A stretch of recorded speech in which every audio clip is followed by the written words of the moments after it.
महादेव की बनाई गई इस दुनिया में क्या कुछ हो सकता है, आप अंदाजा तक नहीं लगा सकते। महादेव बेअंत हैं। आप महादेव की महिमा को समझ तक नहीं सकते। ऐसी बड़ी महाकाल की चमत्कारी महिमा आज की इस वीडियो में देखकर आप हैरान रह जाओगे कि कुछ ऐसा भी दुनिया में हो सकता है। क्या हुआ जब समुद्र में डूबा हुआ एक व्यक्ति जिंदा होकर अपनी मौत का बदला लेने के लिए मुंबई दोबारा पहुंच गया और उसके आते ही मुंबई के समुद्र में तूफान आ गया और सारी मुंबई दहल उठी। यह उस समय की घटना है जब लोग समुद्र के रास्ते विदेशों का सफर किया करते थे। मिलिंद और मंथन एक गरीब परिवार से निकलकर मुंबई से विदेश के लिए गए। वहां पहुंचकर मेहनत से दोनों ने काफी कमाई की। मंथन अपने परिवार में अकेला कमाने वाला था और उसकी 4 बहनें थी। इसी के साथ साथ मंथन महादेव का भक्त भी था। दूसरी तरफ मिलन भी अपने परिवार का इकलौता लड़का था। दोनों ने खूब कमाई की और 10 साल अपने परिवार से दूर रहे। जब परिवार ने बार बार पत्र लिखे कि अब बहुत समय बीत गया, अब वापिस आ जाओ, शादी करो और अपना घर बसाओ।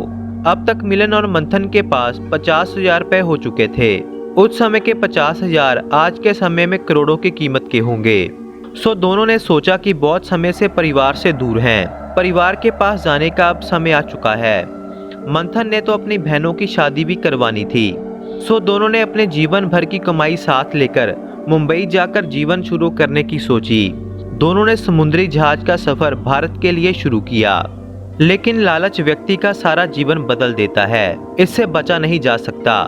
जहाज के सफर के दौरान मिलिंद के मन में एक लालची विचार आया कि मेरे पास 50,000 रुपए हैं और मंथन के पास भी।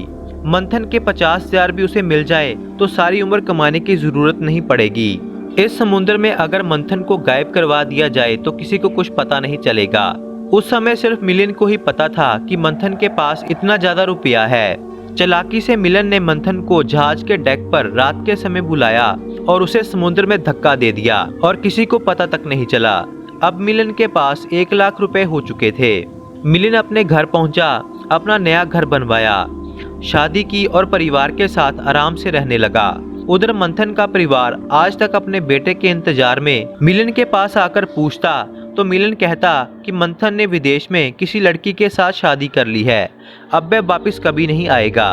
मंथन का परिवार उसके इंतजार में तबाह हो गया, लेकिन मिलिंद ने उसके परिवार की कोई मदद नहीं की।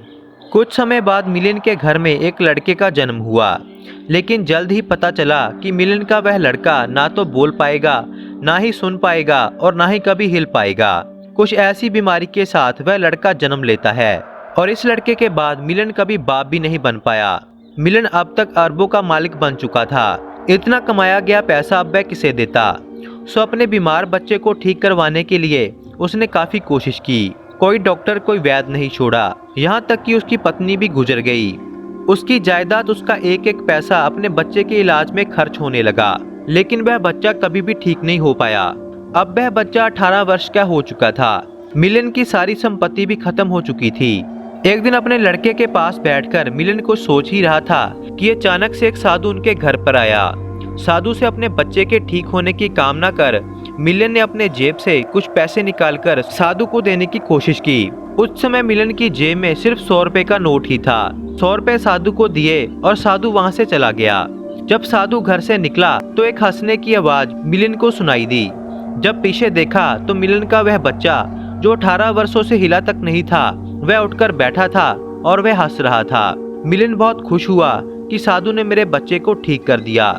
लड़का बोला कि मुझे पहचाना, मैं कौन हूँ। मिलिंद ने कहा कि तुम मेरे बेटे हो जो 18 वर्षों से बीमार थे।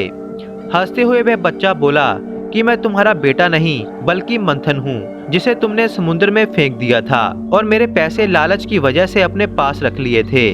मैंने अपने पैसे तेरा बेटा बनकर अपने ऊपर खर्च किए और अब मेरी कमाई का 100 रुपया तेरी जेब में था जो तुमने उस साधु को दे दिया। अब मेरा हिसाब पूरा हो गया और अब मैं महादेव की शरण में जा रहा हूँ। इतना कहकर वह बच्चा मर गया और मिलिंद अपना सिर पकड़कर वहीं पर बैठ गया। आखिर मिलिंद ने भी महादेव की शरण ली और किसी अनजान जगह पर भक्ति के लिए निकल गया। कहा जाता है कि बहुत बार मिलिंद को केदारनाथ देखा गया है, वह भी साधु के रूप में। यह नहीं पता कि उसके पाप इस तरह से दूर होंगे, महादेव उसके पाप इस तरह से खत्म करेंगे या फिर नहीं, यह तो महादेव ही जानते हैं। आप इस बारे में क्या कहोगे कि मिलन के पाप महादेव इस जन्म में खत्म करेंगे या फिर नहीं? हमें कमेंट कर बताएं।